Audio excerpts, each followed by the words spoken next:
Yang bahagia Profesor Tan Sri Datuk Wira Dr. Sharifah Hafsah Said Hassan Syahbudin, Naib Chancellor UKM. Yang berbahagia Profesor Datuk Nur Azlan Ghazali, Timbalan Naib Chancellor Hal Ehwal Akademik dan Antarabangsa.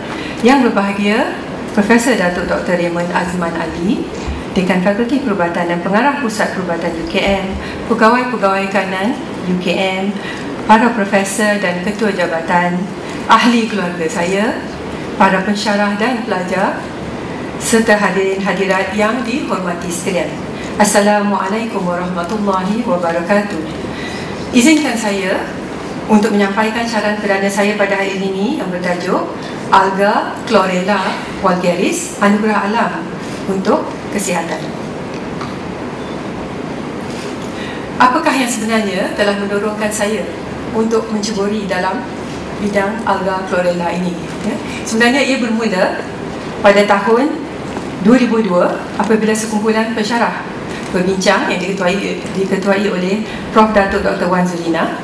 Kami berbincang bagaimana nak mendapatkan dana daripada MOSTI, iaitu RMK 8. Duduk berbincang di meja bulat, ya, dan bidang tujuan kami semuanya memang dalam bahagian antioksidan. Jadi kami berpakat mesti ada tajuk tentang antioksidan, iaitu antioksidan dalam penyakit degeneratif dan sindrom Down. Kami juga pernah digelari sebagai antioksidan-litis, ya. Dan Prof. Datuk Dr. Wan Zulina mencadangkan kepada saya, why not you tengok tentang chlorella sebagai bahan anti-kanser. Kerana kebetulan pada masa itu suami beliau Dr. Arifin Syamaan yang berada di UPM sedang melihat chlorella ni sebagai ejen pengkumuh bahan toksik di dalam paya. Saya pun tidak tahu menahu apa-apa pun tentang chlorella masa itu. Jadi saya pun nak tahu apakah. Jadi buat kajian perpustakaan. Orang kata kalau tak kenal maka tak cinta. Jadi saya buat kajian melihati bahawa chlorella ini sebenarnya adalah alga hijau bersel tunggal dari phylum Chlorophyta, yang bermaksud hijau dan daripada alam tumbuhan. Dan chlorella itu sendiri bermaksud chloros hijau dan ella halus. Dan ia merupakan sumber alam yang paling kaya klorofil dan mempunyai nutrien yang lengkap seperti protein, karbohidrat, vitamin dan mineral, dan merupakan makanan semasa Perang Dunia Kedua semasa kebuluran.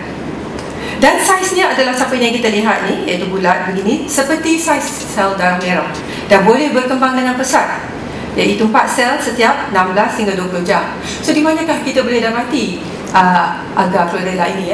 Sebenarnya adalah satu anugerah dari pencipta alam, kerana ia boleh tumbuh di mana saja ada kelembapan, ya. Contohnya di paya, ya, di paya, di sungai yang kita nampak hijau macam lumut tu sebenarnya adalah chlorella, ya. Dan juga di permukaan dan juga di dasar laut, ya. Sedikit tentang sejarah chlorella. Ia adalah mikroalga yang pernah wujud 2 bilion tahun yang lalu dan pernah dilaporkan dimakan oleh manusia sebagai sumber makanan, terutama semasa kebuluran, seperti spirulina dan chlorella.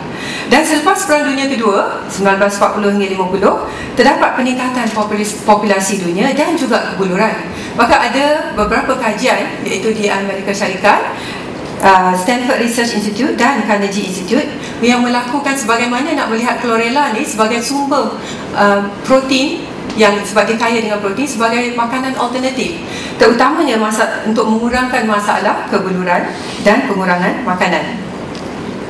Sedikit tentang khasiat kesihatan chlorella.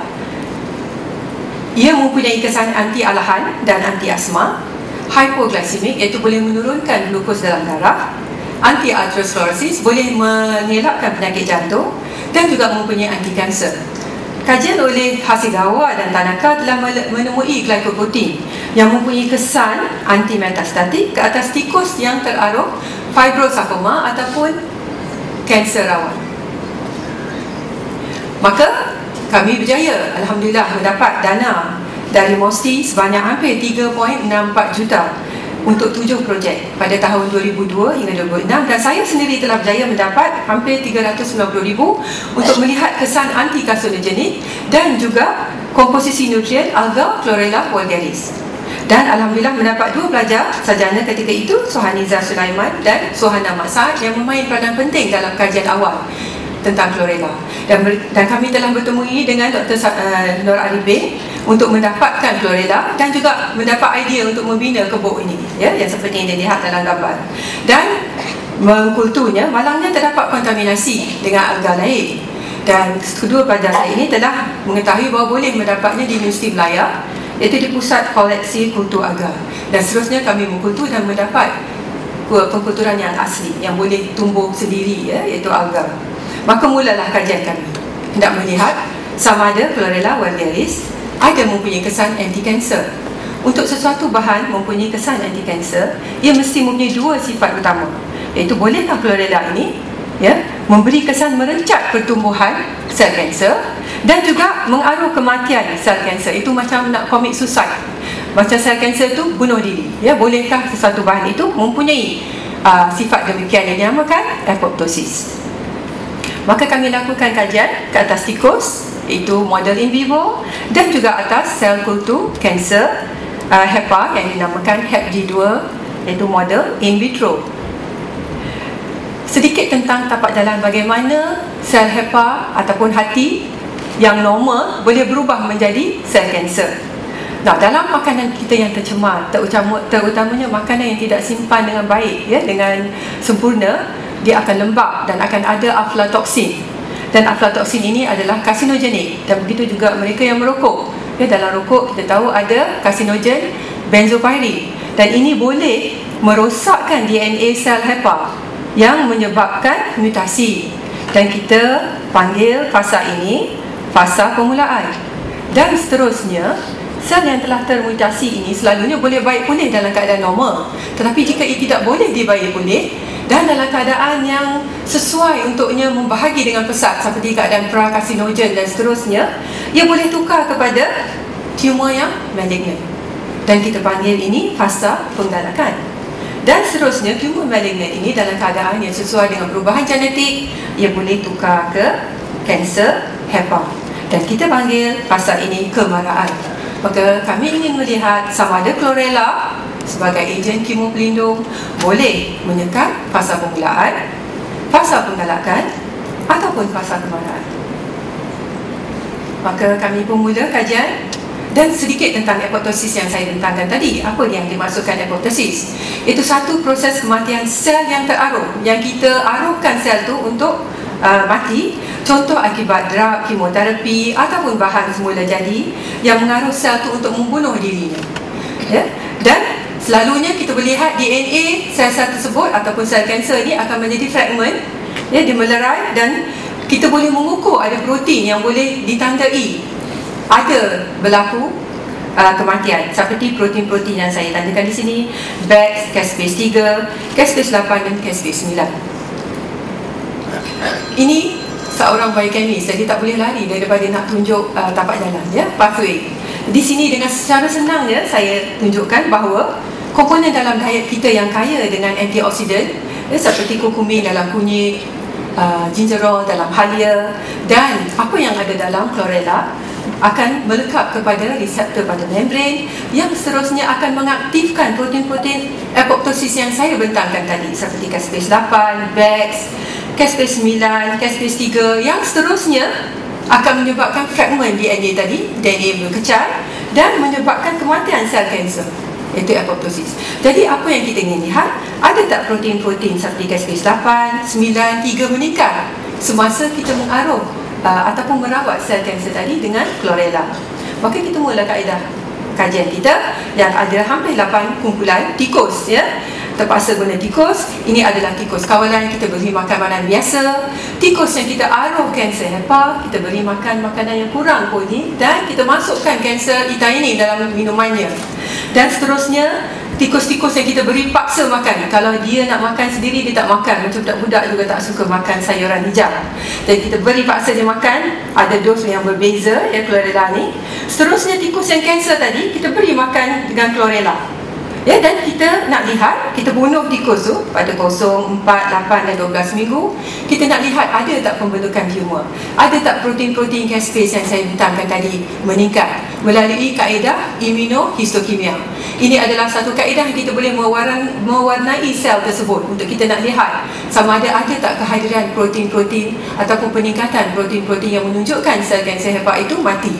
Dan 24 jam sebelum tikus tu dibunuh, kita suntik dengan satu bahan kimia iaitu bromothiazide yang boleh melabel DNA sel tersebut, dan seterusnya kita boleh mewarnakannya.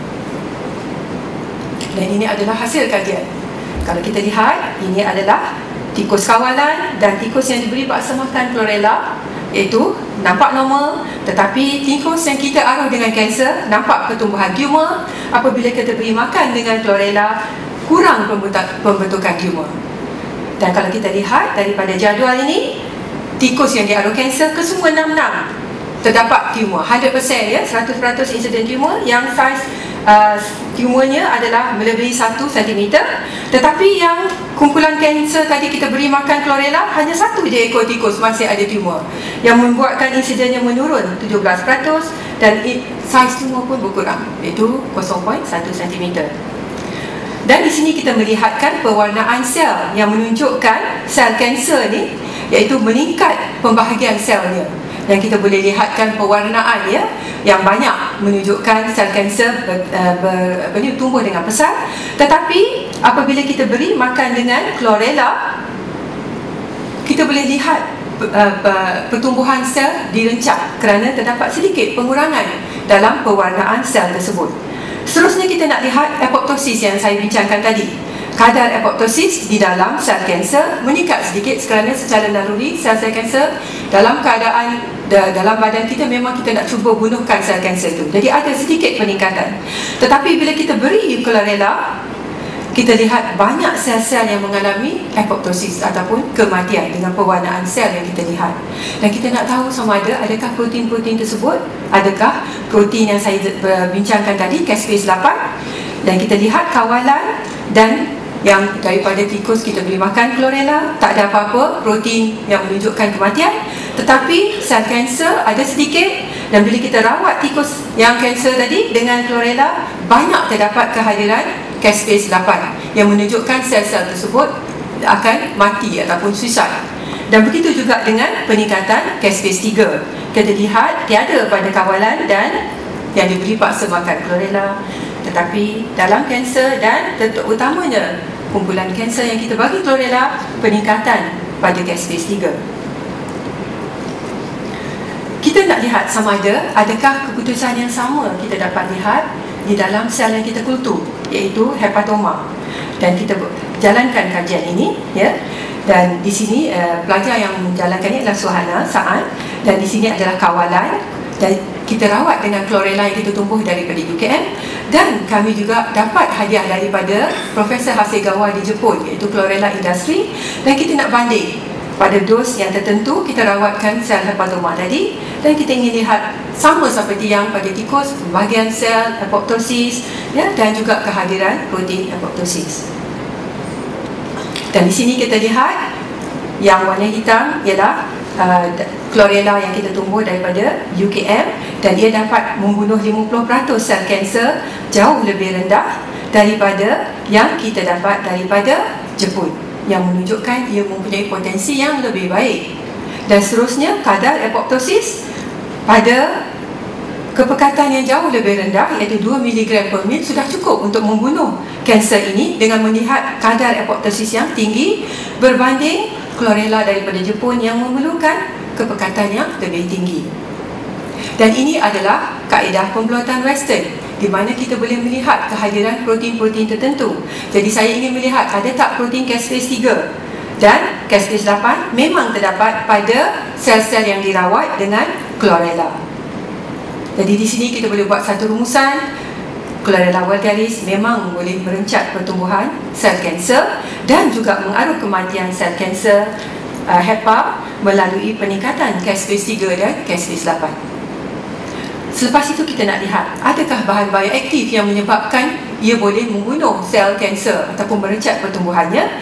Ni biasanya klorela apabila dikulturkan dalam agar, ia akan merembeskan protein. Jadi kita pencilkan protein itu melalui kaedah kromatografi dan elektroforesis, dan kita dapat lihat ada satu jenis protein dengan berat molekul 76 kilodalton yang berlainan dengan yang didapati ataupun ditemui oleh Profesor Hasegawa.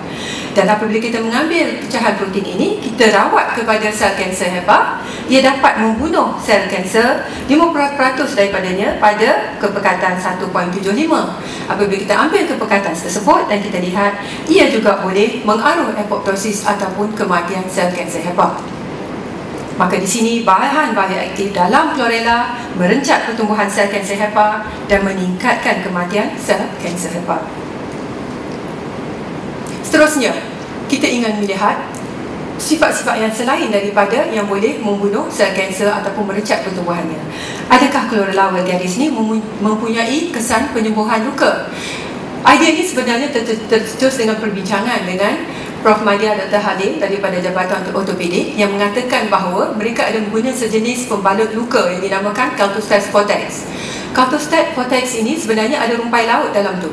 Jadi kami berbincang, why not kita bandingkan dengan klorela, macam rumpai laut juga, dan kita ingin melihat sama ada ia boleh memberi kesan pengaruhan luka yang baik. Maka kami pun mula, yang ini adalah daripada pelajar saya Nurdalila Zailan, dan di mana tikus betina kita terpaksa lukakan ya dengan punch biopsi. Walaupun nampak cruel, tapi itu adalah kajian yang kita terpaksa lakukan. Kemudian luka-luka ini kita balut dengan yang kawalan yang rendah dengan larutan garam, dan dengan Caltostat Vortex yang kita beli daripada kedai farmasi HUKM, dan juga dengan pembalut klorela vulgaris yang pelajar saya rendam dengan klorela ya dengan larutan garam. Dan seterusnya kita lihat kadar kontraksi, pertaupan melalui visual dan kaedah histologi, dan melihat kesan parut yang tinggal pada 3, 6, 9 dan 12 hari. Dan sini kita dapat lihat ya, pada hari ke-9 ke-12 luka mula kering. Yang paling baik ialah pembalut klorela yang meninggalkan kesan parut yang paling sedikit. Dan daripada rumusan ini kita dapat mengetahui bahawa klorela mempunyai kesan penyembuh luka ya. Dan seterusnya, saya ingin melihat jikalau klorela ini mempunyai sebegitu banyak potensi, apa kata kalau saya kulturkan di luar makmal secara besar-besaran, secara skala yang besar untuk meningkatkan penghasilan ya? Dan faktor yang penting untuk membuat demikian ialah pencahayaan ya, iaitu cahaya materi yang cukup, iaitu bahan garam yang mencukupi, jumlah karbon dioksida ya. Dan bolehkah ini meningkatkan atau apabila saya merubahkan keadaan dengan berbagai-bagai pengkulturan, bolehkah ia meningkatkan peningkatan jumlahnya dan juga komposisi nutriennya yang secara maksimum ataupun optimum. Dan alhamdulillah berjaya mendapat dana e-science hampir 250,000, dan tajuk projek ialah bioteknologi untuk penguturan alge ini dan untuk menentukan komposisi nutriennya, dan mendapat pelajar sarjana sains Junaidah Hassan dan juga pelajar PhD Nur Ashikin Abdul Mukti. Dan kami cuba mendapatkan maklumat bagaimana kita nak mengkulturkannya di dalam kolam ya. Dan kita melihat dalam kajian ada kolam dua cara nak mengkulturnya, sama ada kolam terbuka seperti yang kita lihat dalam gambar ini di Okinawa, Jepun ya, dan klorela ditumbuhkan di dalam kolam terbuka sedemikian, ataupun dalam bentuk palung sedemikian, iaitu spirulina. Dan ini adalah Dunalila yang membuat kolam di tepi laut, iaitu warna perang ataupun coklat ya, di Western Australia. Dan ada juga lagi satu yang sistem tertutup yang kita panggil photobioreactor. Ini walaupun mahal tetapi ianya lebih baik kerana ia meningkatkan permukaan untuk pertumbuhan algae tersebut, dan kita boleh kawal atur kemasukan nutrien, kemasukan jumlah karbon dioksida. Dengan maklumat yang kami ada, kami reka bentuk kolam ya, yang sedemikian mengikutkan kolam center pivot di Taiwan, tetapi pada skala yang kecil. Dan kita dengan keluasan 5.3 meter ganda 2 yang boleh menghasilkan 1000 liter alga, dan kedalaman 0.3 meter. Yang penting ada saluran untuk masuk karbon dioksida, air dan seterusnya untuk menuai. reka bentuk kolam ini kami juga meminta bantuan daripada jurutera Encik Razali Sabudin daripada Jabatan Pembangunan ketika itu dan juga rakannya Encik Azmir, dan reka bentuk ini menjadi kenyataan apabila kolam ini siap dibina dan terpaksa diangkut dengan kren ke tingkat 4 blok D, ya. Dan seterusnya kita kena tutup dengan rumah hijau dengan bumbung polikarbonat sebab kita nak ada cahaya yang mencukupi dan tidak ada pencemaran. Dan ia mula beroperasi pada tahun pada bulan Januari 2008. Maka kami mulakan kajian di mana chlorella ditumbuhkan di dalam kolam ini pada 4 keadaan, iaitu pada keadaan pencahayaan 12 jam ataupun 24 jam. 24 jam maksudnya malam kita pasang lampu fluoresan. Kemudian kita masukkan karbon dioksida 1% ataupun 10%. Dan seterusnya kita tuai seperti yang kita nampak di sini, dan kita kering beku dan kita menentukan komposisi nutrien seperti protein, lemak, karbohidrat, vitamin dan seterusnya. Dan ini adalah hasil yang menunjukkan bahawa pada keadaan 24 jam cahaya, maksudnya 12 jam cahaya matahari, 12 jam lampu malam dan 10% karbon dioksida menghasilkan chlorella yang paling tinggi. Dan jika kita lihat komposisi nutrien, yang paling tinggi ialah kelembapan dan protein serta lemak pada 24 jam cahaya dan 10% karbon dioksida. Seterusnya mineral pula, yang tinggi ialah pada keadaan cahaya 12 jam dan 1% karbon dioksida. Contoh, kalsium, magnesium, zinc dan juga kuprum. Seterusnya kalau kita lihat, vitamin tidak ada banyak perbezaan pada mana-mana keadaan perkulturan, tetapi ia memang banyak vitamin C dan juga vitamin E. Dan kita ingin lihat pula komposisi lemak. Jadi kita dapat lihat pada kesemua keadaan, lemak yang paling dominan yang akan meningkat apabila kita tingkatkan dengan karbon dioksida ialah palmitik, asid palmitik, ya. Dan seterusnya yang asid yang perlu ada dalam badan kita iaitu asid olik dan omega 6 dan juga omega 3. Dan begitu juga pada 12 jam cahaya dan 10% karbon dioksida. Jadi ini menunjukkan bahawa apabila kita tingkatkan jumlah karbon dioksida, asid lemak juga akan meningkat. Terutamanya asid lemak perlu yang perlu ada dalam badan kita yang kita tidak boleh sintesis, seperti linolik dan linolik, ya. Dan di sini ianya menunjukkan kandungan antioksidan yang agak tinggi dalam chlorella ini. Apabila kita banding chlorella yang kita tumbuh sendiri dengan yang daripada Yayama, itu daripada Jepun, kita dapat lihat bahawa kelembapannya adalah tinggi, karbohidrat tinggi, serat tinggi, dan mineral kalsium, magnesium, potasium, ferrum dan vitamin C dan E adalah paling tinggi kalau kita banding dengan yang kita boleh beli daripada Causeway, contohnya Yayama, ya. Jadi daripada rumusan ini dapatlah kita mengetahui bahawa chlorella di bawah keadaan kultur 24 jam cahaya dan 10% karbon dioksida, jumlah kuantiti yang tinggi, protein, serat, lemak, vitamin yang tinggi iaitu A, C dan E. Kandungan lemak boleh ditingkatkan dengan peningkatan karbon dioksida. Dan kalau kita kulturkan dalam 12 jam cahaya dan 1% karbon dioksida, kita boleh meningkatkan kandungan mineralnya. Khasiat kesihatannya saya rumuskan dengan kertas-kertas jurnal yang telah diterbitkan, iaitu ia boleh mengurangkan pembentukan tumor, mengaruhkan apoptosis seperti yang kita lihat tadi, dan begitu juga di dalam sel kultur. Dan seterusnya ada pecahan protein bioaktif yang boleh merencatkan pertumbuhan sel HEPA, tumor yang kita aruhkan tadi, dan ia boleh mengaruhkan penyembuhan luka. Dan seterusnya, jika kita ubah keadaan perkulturan, kita boleh tingkatkan komposisi nutrien. Apakah aplikasinya? Banyak. Kita boleh lihat ada yang di dalam bijiran, ada yang dalam kosmetik, ya, dan juga sebagai suplemen. Cuma jenamanya saja berbeza-beza. Apakah hala tuju masa depan saya? Kaedah pengkulturan tadi sudah pun dipatenkan dan saya ingin mengkulturnya melalui photobioreactor. Ya, saya ingin memohon dana inovasi dan seterusnya dengan bantuan industri luar melalui UKM Tech mungkin tidak mustahil untuk saya menghasilkannya dengan cara besar-besaran, dan mungkin boleh menghasilkan chlorella sendiri, iaitu kita namakan Chloroquel sebagai citra urus niaga, iaitu Chloroquel gabungan di antara chlorella dan miracle. Think wellness, take Chloroquel, insya-Allah, ya. Tetapi yang hadirin-hadirat akan dapat nanti bukan daripada UKM. So jangan takut, bukan kita buat di dalam makmal. Ianya adalah daripada Yayama yang kita beli daripada Causeway. Cukup untuk suplemen seharian saja yang akan dapat nanti sebentar lagi, ya. Dan bagaimana nak mengkultur chlorella di rumah? Boleh tak? Boleh, insya-Allah. Senang saja.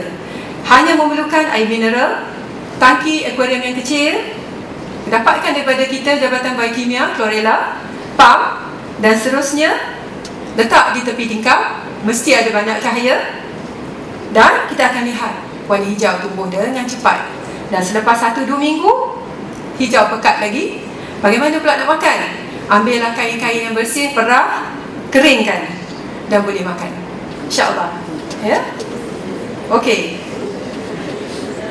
penghargaannya, saya syukur kehadrat Ilahi kerana cita-cita saya tercapai untuk caran perdana pada hari ini, dan penghargaan yang tinggi kepada Yang Berbahagia Profesor Tan Sri Datuk Wira Dr. Sharifah Hafsah Syed Hassan Shahabuddin selaku Naib Chancellor UKM dan juga UKM, Dekan Fakulti Perubatan Prof. Datuk Raymond Azman Ali, keluarga saya terutama ibu tercinta yang ada di depan yang telah banyak mendorong saya dari bangku sekolah lagi untuk berjaya dalam akademik sehinggalah saya berdiri di sini pada hari ini. Suami saya, anak-anak saya, semua ahli keluarga saya terutama yang hadir pada hari ini, staf akademik serta staf sokongan Jabatan Biokimia terutama Prof. Datuk Dr. Wan Zulinda Wanyah yang banyak memberi rancangan untuk saya beri caran perdana pada hari ini, dan juga Profesor Dr. Musama yang ketika itu Ketua Jabatan memberi banyak ruang kepada saya untuk menulis caran perdana ini, dan juga kaki tangan sokongan Jabatan Biokimia yang memberi sokongan padu kepada saya. Dana-dana dari MOSTI, RMK8, eScience, dana khas iaitu UKM, UP khas, dana Fakulti Perubatan yang telah menghantar saya ke University of Western Australia dan juga ke Linus Pauling Institute Oregon, Amerika Syarikat. Akhir sekali, saya ingin memberi penghargaan yang tidak terhingga kepada pelajar-pelajar saya, pelajar siswaza dan pasca siswaza. Kerana tanpa mereka adalah mustahil untuk saya berdiri di sini pada hari ini untuk menyampaikan penemuan caran perdana saya ini. Mereka adalah Suhaniza, ya, Suhana, Amy, Junaida, dan seterusnya yang masih hadir dengan saya, masih menjalankan kajian, Nur Ashikin Mukti, Cik Wan, Syida, Amin, dan saya juga ingin merakamkan ribuan terima kasih pada Puan Marati dan suaminya Dr. Saiful yang banyak membantu Dr. Nur Ashikin untuk mensyirikan protein bioaktif daripada chlorella. Dan seterusnya pelajar perubatan tahun 4 Special Study Module, mereka telah pun menjadi pegawai perubatan sekarang ini. Saya masih ingat nama lagi, Madiha, Hazrin, Aizat, Yap dan Sofia, ya. Mereka juga membuat kajian tentang chlorella dan telah pun menerbitkan dalam kertas kerja dalam jurnal. Dan seterusnya, sekian, terima kasih. Dan saya ucapkan terima kasih di atas segala masa yang telah diberi untuk mendengar caran saya pada hari ini. Yang Berbahagia Tan Sri, Naib Chancellor, demikianlah sebahagian daripada catatan perjalanan akademik saya di sepanjang 11 tahun saya berada di UKM.